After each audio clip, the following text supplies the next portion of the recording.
Plasma occupy करता है 55% of blood volume, यानी कि जितना ब्लड वॉल्यूम होता है, जितना ब्लड हमारी बॉडी में प्रेजेंट है, उसका 55% ऑक्यूपाई करता है प्लाज्मा, और जो रेस्ट 45% है उसमें आते हैं सेल्यूलर एलिमेंट्स, या यू कैन से उसमें आती है ब्लड सेल्स या ब्लड कॉर्पसल्स। फिर ये प्लाज्मा जो है, प्लाज्मा की बात अगर करेंगे हम, प्लाज्मा में फर्दर वाटर प्रेजेंट होता है। अब देखेंगे प्लाज्मा में क्या क्या प्रेजेंट है, प्लाज्मा का कंपोजिशन क्या है। तो प्लाज्मा में वाटर प्रेजेंट होता है और 91% प्रेजेंट होता है। प्लाज्मा में जो वाटर का कंटेंट है दैट इज 91%, और उसके बाद इसमें प्लाज्मा प्रोटीन्स होते हैं। प्लाज्मा प्रोटीन्स होते हैं और उनका जो परसेंटेज है दैट इज 7 to 8%। वाटर का परसेंटेज है 91%, प्लाज्मा प्रोटीन्स है 7 to 8%, और जो रेस्ट फिर बचता है वो बाकी सबस्टेंसेस है, लाइक ग्लूकोज है, सॉल्ट्स है, लाइक सोडियम है, potassium, electrolytes, urea, uric acid, cholesterol, और वो सारी चीजें भी, बाकी जो परसेंटेज बचती है वो है बाकी कंपोनेंट्स का, बाकी सबस्टेंसेस का content. So this was plasma. फिर प्लाज्मा प्रोटीन्स जो है, ये इसमें आपको थोड़ा सा याद रखना है कि प्लाज्मा प्रोटीन्स में क्या क्या आता है। प्लाज्मा प्रोटीन्स में 3 होते हैं, एल्ब्यूमिन, ग्लोब्यूलिन एंड फिब्रिनोजन। ये 3 प्लाज्मा प्रोटीन्स है। एल्ब्यूमिन जो है ये हायर कंसेंट्रेशन में प्रेजेंट होता है, ये सिंथेसाइज होता है लिवर में, और इसका काम है ऑस्मोटिक प्रेशर को बैलेंस करना, ये रेस्पॉन्सिबल है ऑस्मोटिक प्रेशर के लिए। और जो ग्लोब्यूलिन है, ग्लोब्यूलिन के फर्दर 3 टाइप्स है, alpha, beta and gamma. Globulin जो है इसका काम है, ये प्रोड्यूस करता है एंटीबॉडीज, और जो फिब्रिनोजन है, फिब्रिनोजन भी लिवर में सिंथेसाइज होता है and it is responsible for coagulation of blood, coagulation of blood. This was about plasma. Now we will see cellular elements.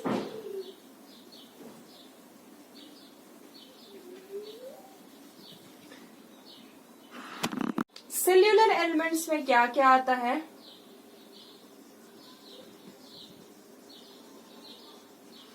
Cellular elements में 3 types of cells आती है।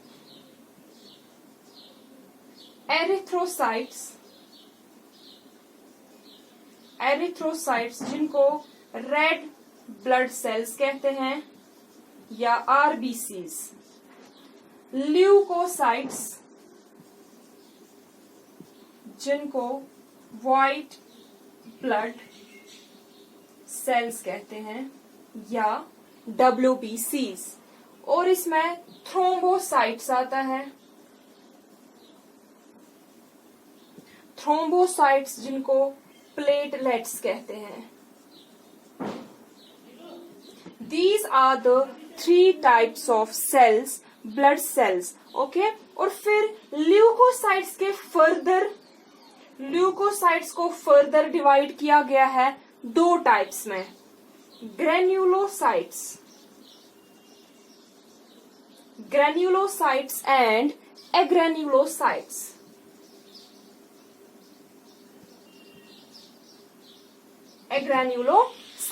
ग्रेन्युलोसाइट्स में वो WBCs आती है, वो व्हाइट सेल्स आती है जिनमें ग्रेन्यूल्स प्रेजेंट नहीं होते हैं। इनमें ग्रेन्यूल्स प्रेजेंट होते हैं, ग्रेन्युलोसाइट्स वो सेल्स होती है जिनमें ग्रेन्यूल्स प्रेजेंट होते हैं, और एग्रेन्युलोसाइट्स, इनको नॉन ग्रेन्युलोसाइट्स भी कहते हैं, ये वो वाली व्हाइट ब्लड सेल्स है जिनमें ग्रेन्यूल्स एब्सेंट होते हैं, जिनमें ग्रेन्यूल्स एब्सेंट होते हैं। तो ये है दो टाइप्स ऑफ ल्यूकोसाइट्स, दो टाइप्स है WBCs के, granulocytes and एग्रेन्युलोसाइट्स। Those cells which are having granules in their cytoplasm, these are called granulocytes, और जिनके पास granules नहीं है उनको हम agranulocytes कहते हैं। तो granulocytes में कौन कौन सी सेल आती है? granulocyte में आता है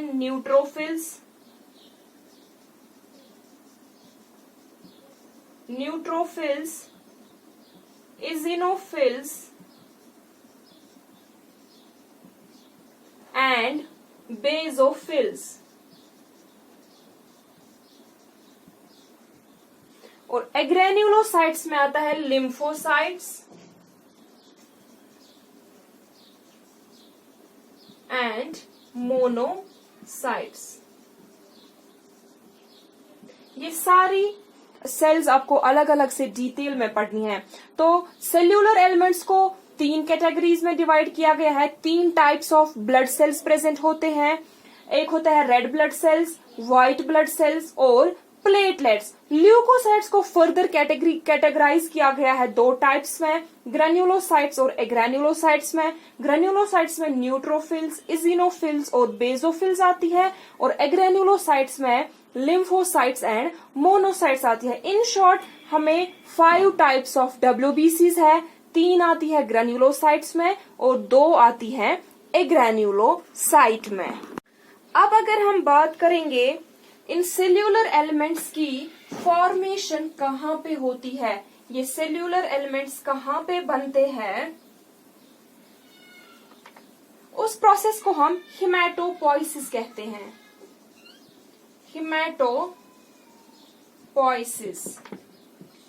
Hematopoiesis means production, development and maturation of cellular elements of blood.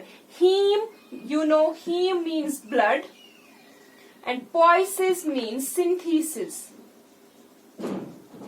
So haematopoiesis यानी कि ब्लड की सिंथेसिस, जो ये सेल्यूलर एलिमेंट्स है, जो ये ब्लड सेल्स है, इनकी फॉर्मेशन को, इनकी प्रोडक्शन को, डेवलपमेंट को, मैच्योरेशन को, इस सारे प्रोसेस को बोलते हैं हिमेटोपोइसिस। तो ये कहाँ पे होता है? ये पहले जब फीटस होता है, फीटस जो लेस देन 2 मंथ्स होता है, फीटस लेस देन 2 मंथ्स, उसको हिमेटोपोइसिस यॉर्क सैक में होता है। हिमेटोपोइसिस यॉर्क सैक में होता है। और from 2 to 7 months, 2 to 7 months liver में होता है हिमेटोपोइसिस और स्प्लीन में होता है, लेकिन पार्शली, और पार्शली होता है after 3 months. After 3 months partially haematopoiesis होता है बोन मैरो में,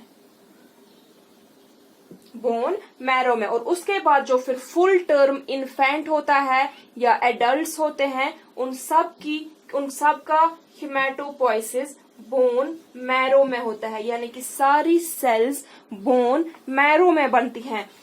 और हिमेटोपोइसिस में इसके भी फिर अलग अलग प्रोसेसेस है। हिमेटोपोइसिस में इट कंसिस्ट्स, इसमें तो सारे सेल्यूलर एलिमेंट्स बनेंगे। फॉर एग्जांपल RBCs को बनना है, WBCs को बनना है और प्लेटलेट्स को बनना है। तो जो RBCs का फॉर्मेशन है उसको हम एरिथ्रोपोइसिस कहते हैं। जो RBCs बनती है, process of formation of RBCs, synthesis of RBCs, उसको हम एरिथ्रोपोइसिस कहते हैं। और जब WBCs की सिंथेसिस होती है उसको हम ल्यूकोपोइसिस कहते हैं। और जब प्लेटलेट्स की सिंथेसिस होती है उसको हम थ्रोम्बोपोइसिस कहते हैं। So erythropoiesis is the synthesis of erythrocytes or RBCs. Leukopoiesis means synthesis of WBCs or leukocytes, and thrombopoiesis means synthesis of thrombocytes or platelets. इसके बाद हम देखेंगे ब्लड की फंक्शंस क्या है हमारी बॉडी में, ब्लड क्यों इंपॉर्टेंट है हमारे लिए, और जो ये सारी सेल्यूलर एलिमेंट्स है, जो ये सारी ब्लड सेल्स है हमारी, इन सब की अलग अलग से फंक्शन देखेंगे, इनका हमारी बॉडी में क्या रोल है, इंशाल्लाह वो हम नेक्स्ट लेक्चर में देखेंगे। अल्लाह हाफिज।